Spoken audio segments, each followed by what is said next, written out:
يا حي يا قيوم يا بديع السماوات والأرض يا ذا الجلال والإكرام. رسول اللہ صلی اللہ علیہ وسلم نے فاطمہ رضی اللہ عنہا سے فرمایا جب تم صبح یا شام میں داخل ہو تو اس طرح کہا کرو یا حی یا قیوم برحمتک استغیث واصلح لی شأنی کلہ ولا تکلنی الی نفسی طرفت عین ابدا.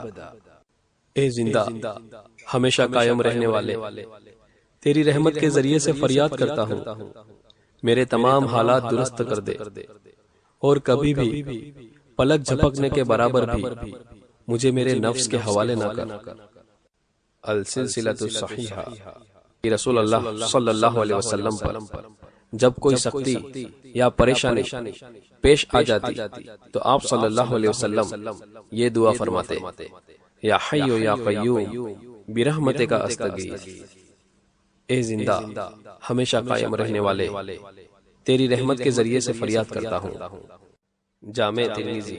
يا ذا الجلال والإكرام.